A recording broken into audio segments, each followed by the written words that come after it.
for tuning in to the Illuminations Podcast. We love having you here. It is our mission to be a beacon of light on your journey towards conscious and mindful living. In our weekly episode, we bring you inspiring change makers in the field of spirituality, healing, personal growth, and wellness who share their insight and expertise so you can navigate your way to a happier, healthier, and more purposeful life. Hello, and welcome to another episode of Illuminations Podcast. I'm your host, Nia, and I'm a clinical hypnotherapist, yoga teacher, and sound therapist here at Illuminations. And it gives me so much joy to come back to you guys each and every week with another speaker, another topic, and just to share some insight and learnings and just to brighten your days. So this week we have a great speaker with us. Her name is Anne-Marie, and we have a very, very special topic as well. But let me first tell you a little bit about Miss Anne-Marie. Miss Anne-Marie McQueen is the founding editor-in-chief for Livehealthy, the Middle East's only fitness, health, and wellness online magazine, podcast, annual festival, and event company for men and women in the Middle East. She was a columnist and national trends writer for a major newspaper chain in Canada before moving to Abu Dhabi in 2008 to join the team that launched the national newspaper. Among her achievements are awards from the Society of Obstetrician and Gynecologists of Canada and the Registered Nurses Association of Ontario for excellence in health writing, and feature writing award from ITP for her feature on the women of the Special Olympics. She also launched her own platform about menopause, transition, and Hotflash Inc. So thank you so much, Miss Anne-Marie, for joining me today. It's such an honor to have you here. It's great to be here. I love speaking to young people about menopause and perimenopause. And I can't wait to hear all the wisdom that you will be sharing with me and our viewers today. So let's dive deep into our topic for today. And it's all about women, menopause, and the fear of aging.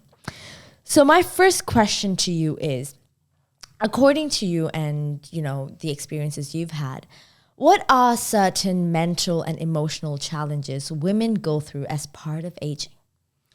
Well, it's funny because I'm 51 now and I'll be turning 52 in a couple of months. And if you told me at age 30, well, I knew I was going to turn 51 someday or 52, but I just never thought past 40. I dreaded 40. Like most women, when you're 30, all of a sudden you feel like you're too old. And if you're not doing exactly what you're supposed to be doing at that time, and I don't think any of us feel like we really are at any time in our life, feel like we're doing exactly what we should be doing. The fear starts, I'd say, around then. And it started for me around then. And I never got married or had kids. So I had a sort of a struggle as I went because you're feeling your expiration date coming. And when I think of myself at 35, 36, 37, feeling old and feeling like my life was passing me by in terms of romance and family because I couldn't just find what I want. Was this because of everyone around you was living that particular life and you felt left out? That and all the messaging we have about how to live and what to do and how to be, and all the messaging we have about, your fertility is waning. And along with that, you just always think that your fertility, which you're told is waning from almost right after it was at its peak. Yeah. So you're living with that for decades. And then when it actually starts waning, you don't want to think about it. Yeah. And the thing is, menopause is the transition. It's the other end of puberty. It's a very natural process, and it can happen, late 40s, 50s. But 10 or so years before that, sometimes even 12 for some people, you can start having symptoms of perimenopause. And a lot of women just don't want to face it. We also don't know a lot about it. Yeah. But I think it's all wrapped up in aging fear, because if you start having symptoms of perimenopause, that could mean that you're heading towards menopause. That means your fertility is waning, and the thing you've feared and the thing society has been telling you for so long is happening. And what are some symptoms of menopause? Okay, so Well, menopause is the transition where, your fertility ends. So basically it's counted as a year without a menstrual period. That's basically the definition. So it's a moment in time because right after that you become postmenopausal. But what I never knew was that this period before this perimenopause, there's dozens, maybe. I have a friend who's tracked 85 symptoms because when you're, in perimenopause, what we're told is that our estrogen is just going down and our progesterone is going down and our testosterone.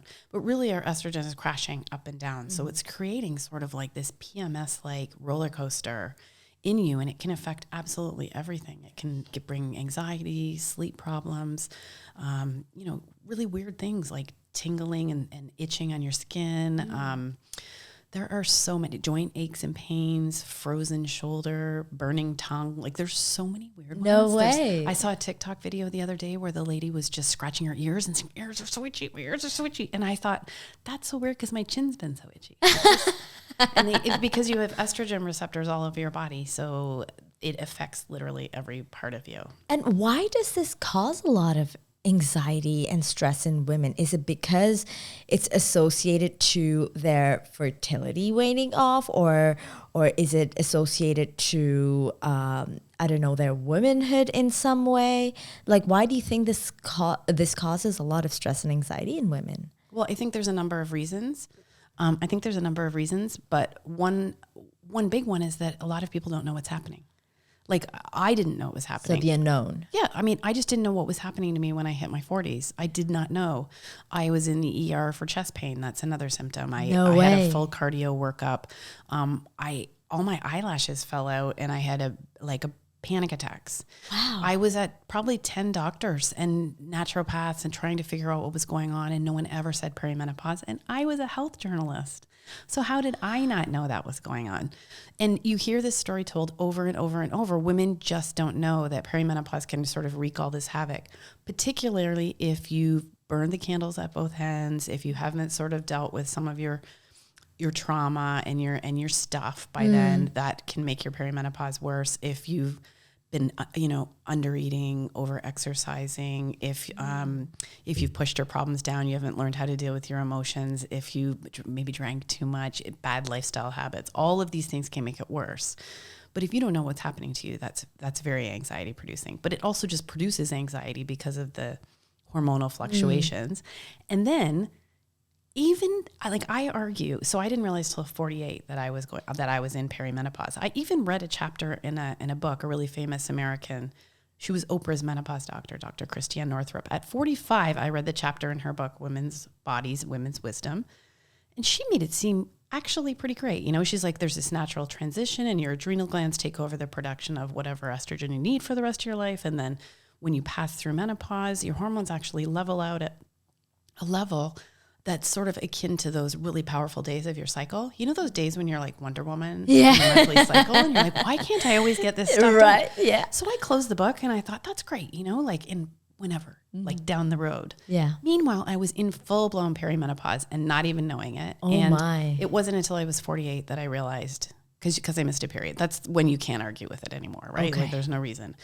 But if I had known, it would have been a lot easier. So it's sort of a combination of the hormones, if you don't know. And yes, it's upsetting. Like if it starts happening to you when you're in your early 40s and maybe you wanted to have another baby, maybe you wanted to have a baby, maybe you're not married yet. Like society just makes this seem sort of so shameful still when you feel like you're young. And that's why when I realized it was happening, I wanted to start talking about it. And I can imagine how this can take a huge toll on your self-esteem as well, right? So how can women navigate through that loss of self-esteem, perhaps maybe the effects it can have on motherhood, on relationships with your partner? Can you shed some light on that? Well, I think the most important thing, women say all the time, I didn't know. And I think there's a part of us that did know and didn't want to know. So I think denial is a big part of it. Mm-hmm. And denial, because we've bought into all that stuff too, that we're going to be finished when this is over, when that's it for us, And I see this sort of messaging all the time. I just saw a meme. One of the reasons I got into this to do social media was to have funny memes, not like entertainment type memes, you know? It was about a woman who said, between the lack of libido, it's another symptom, and my changing body, another symptom, weight gain, and my self-esteem, dating doesn't seem interesting. And it was supposed to be funny. And I just said, this is really sad. Like, this is, you know, but basically what's happening at this time is a huge recalibration.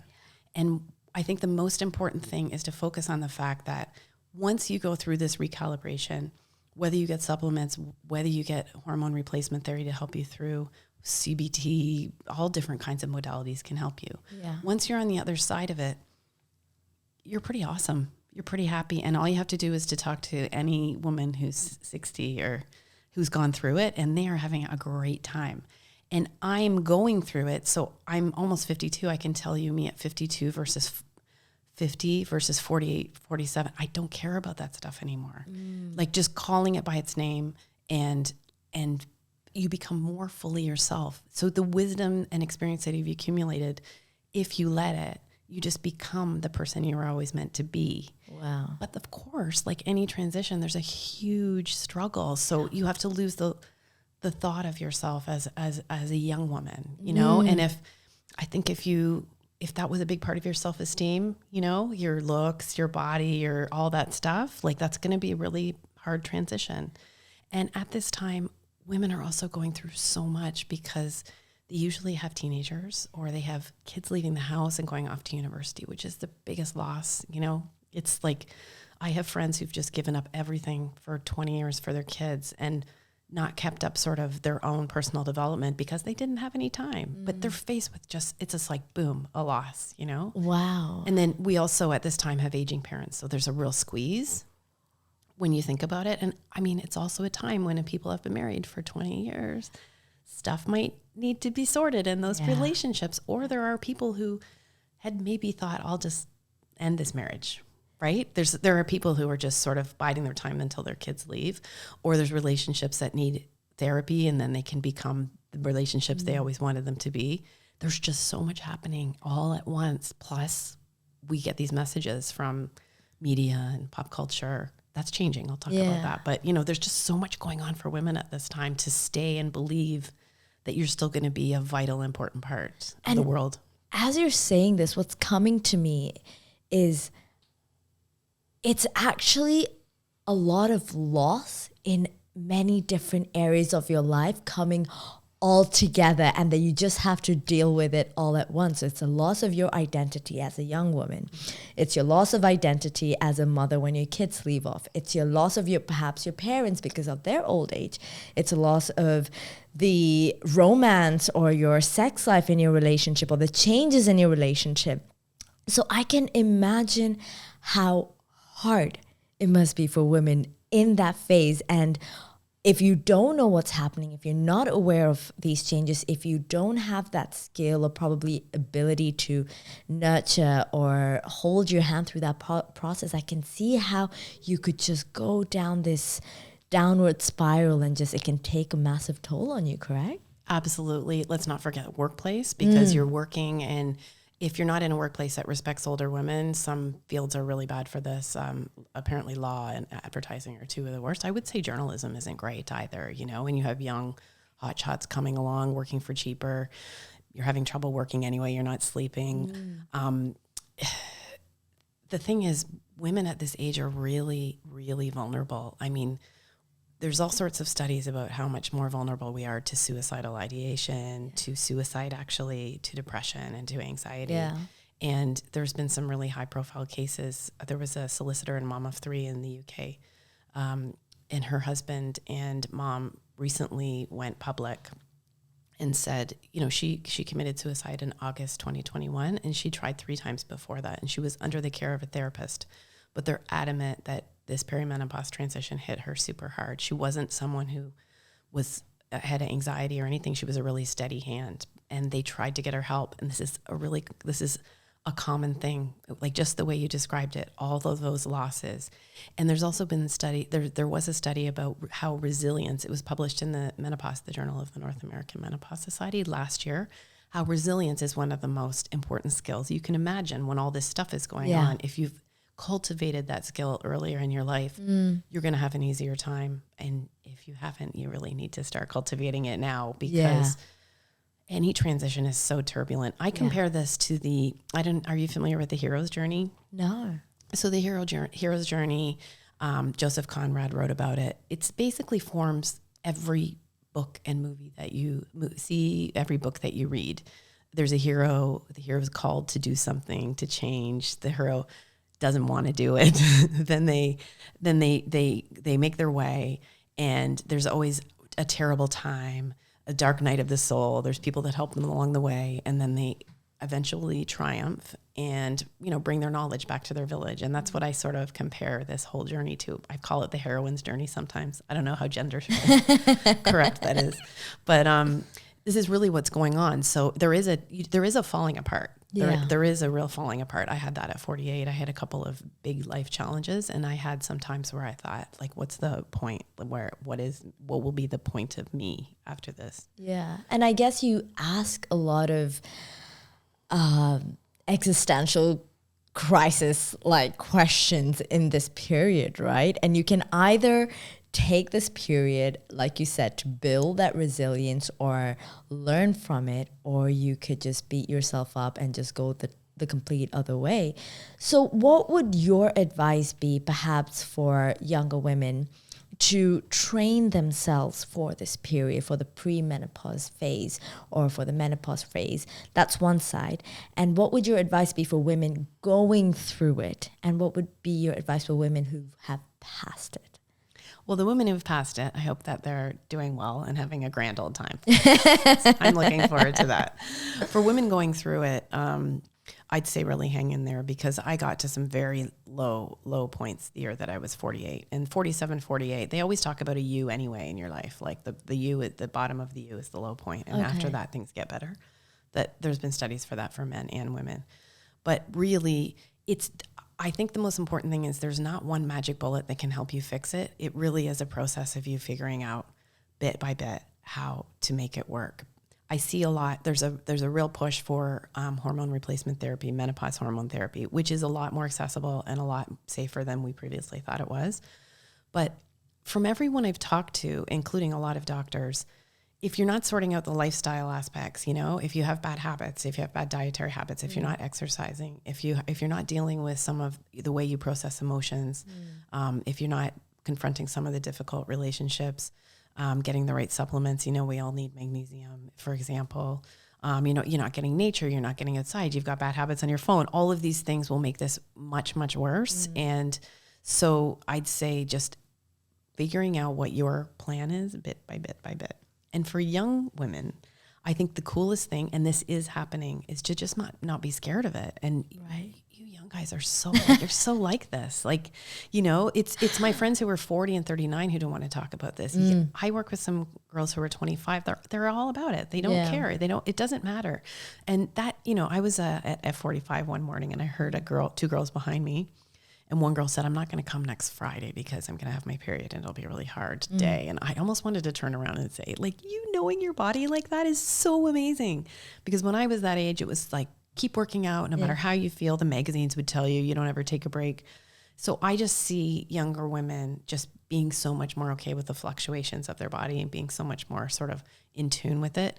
And I do see all these barriers breaking down. Like Gen X right now is doing it. Like there's a lot of women doing the work and paving the way. And I already see that the shame and stigma is going to be going away. Absolutely. You're so right. And like, just like how I do agree with what you say, that the younger people or the younger women are a lot more aware, also because of the information that's out there, the technologies that's out there that allow you to track and so on.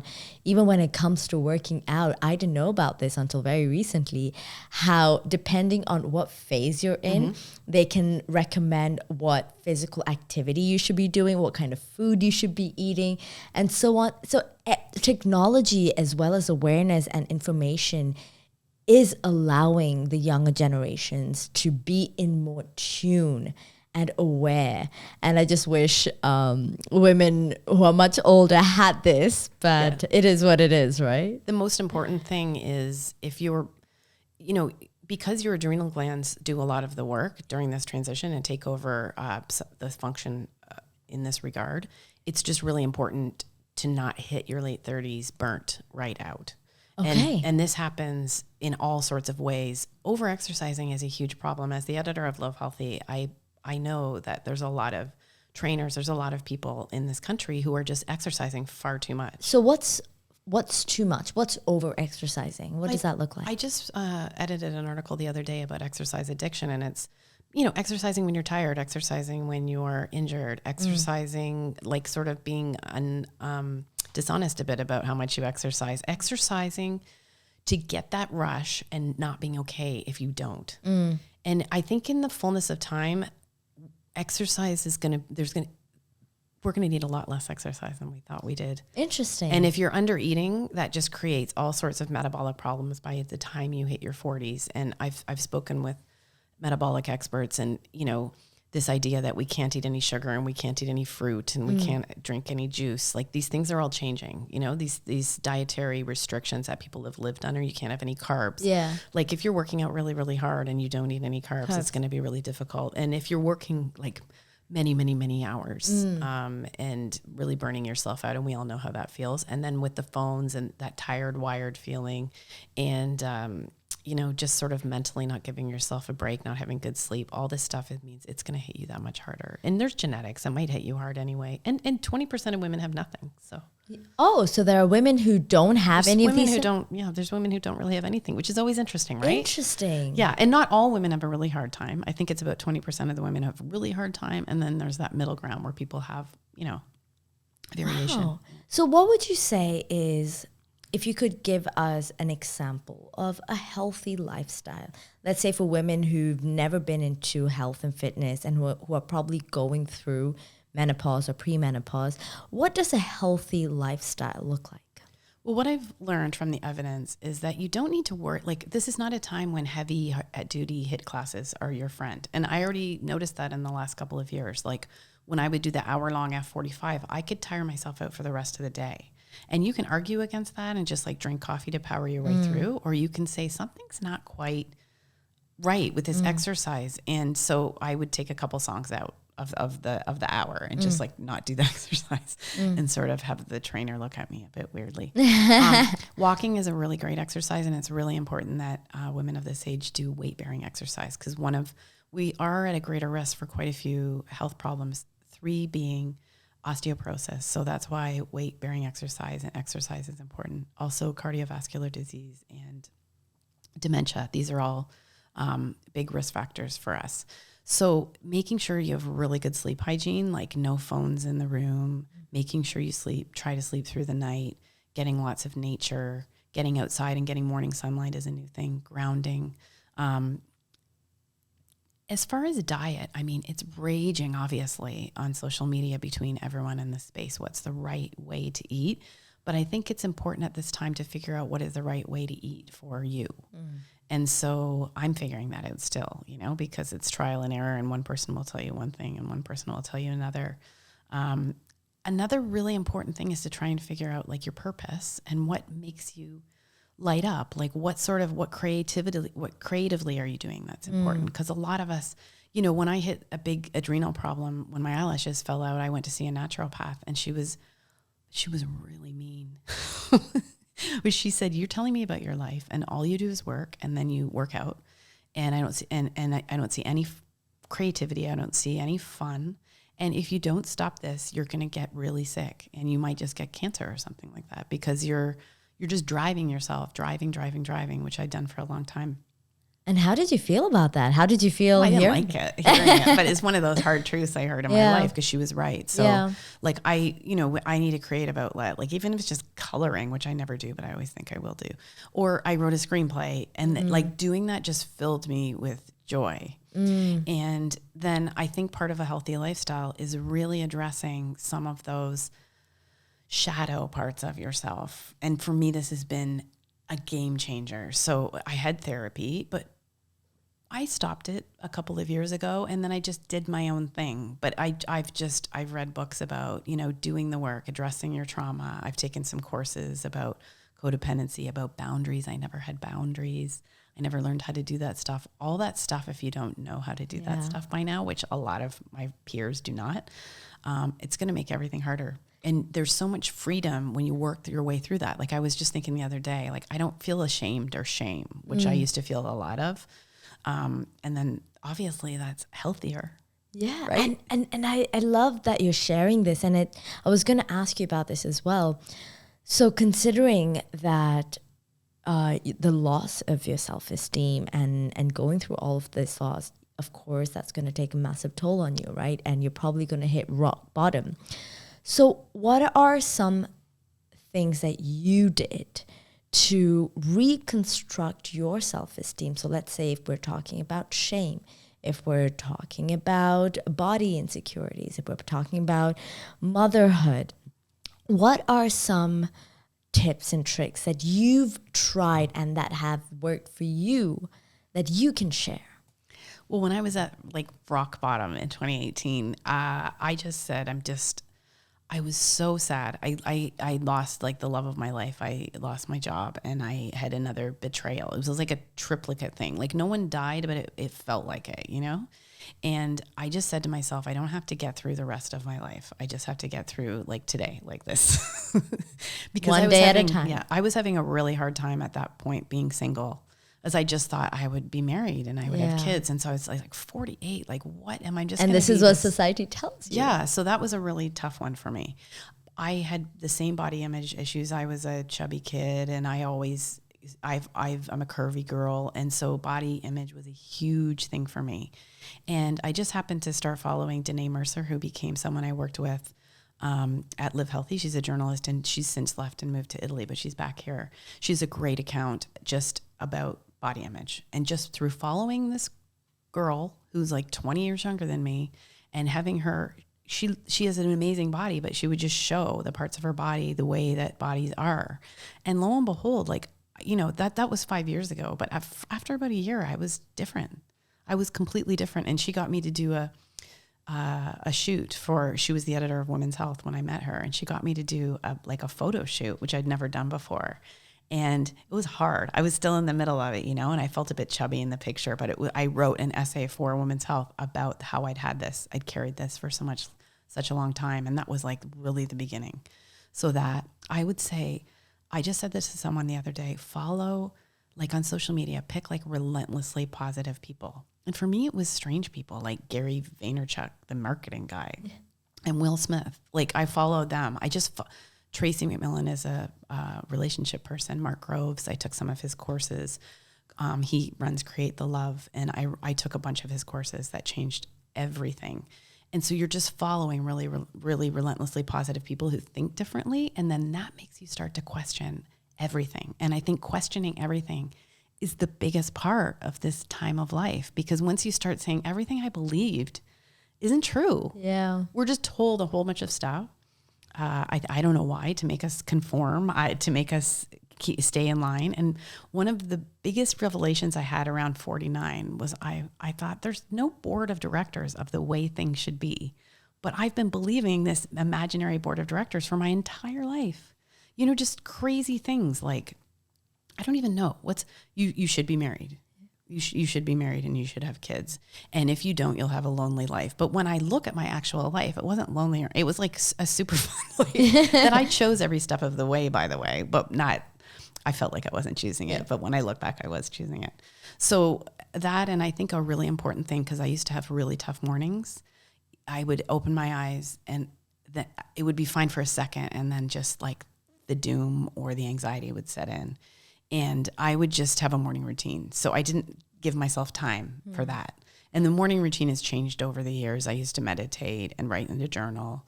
Now I do Wim Hof breathing and I do these like 5 Tibetan little moves. Sometimes I go for a walk, but just something to have as a regular thing. Because I think for me, if I left my mornings up to chance, the day could quickly go sideways. Absolutely. And alcohol is a big one. I think a lot of people use alcohol in an unhealthy way. I know that I had been. So it's a coping mechanism. Yeah, and it does not mix with perimenopause in any way, shape, or form, because your body's going through a transition. And, you know, if it doesn't give you anxiety and depression, it's going to hit you really hard in other ways. That's an inconvenient truth. So what I'm hearing is everything that you've done to help you cope with that transition comes down to taking responsibility and accountability for the whole thing, for the way you feel, for everything that you do, rather than being a victim to the whole process. You've nailed it. You've nailed it. And about 6 months after I had a crash, when everything happened, I was in my kitchen making tea, and I was basically screaming in my head, like, how can anyone let me be here like this? Like, doesn't anyone care that I'm in my house and I'm so upset and I'm so upset? And there's this woman, Mel Robbins, and she's got she's a motivational speaker, but there's a sound that goes around from her, like, no one's coming. Nobody's coming. Yeah. But I literally, that moment, it was before I even heard her say that. I just thought, no one cares. Are you sitting in your apartment caring about how your friend feels right now? Like you do care, but ultimately you have to take personal responsibility. And I realized I hadn't done that in any part of my life. Yeah. Really. It was just, and I think that happens to a lot of us. Yeah. A lot of us. Yeah. Wow, that's so powerful. And I love everything that we spoke about. And I love that you were being so vulnerable and open about all of this. So before we end this episode, I could speak to you for hours about this topic, by the way. But before we end this, do you have any last words for our viewers or for our listeners? What would you like to say? Well, I think, this is really changing. By 2025, there's going to be 1.1 billion women going through menopause, and women are talking about it. Celebrities are talking about it. In the last 2 years, it's exploded. And yeah, people are still uncomfortable talking about it, but that's definitely changing.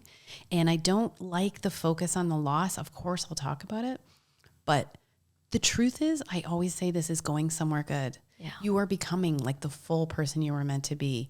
There is a theory called the grandmother hypothesis that we are meant to go through menopause because when our fertility is over, we're so much more helpful to our tribe. And that's not just in taking care of the other kids. It's in bringing back our wisdom accumulated in our experience.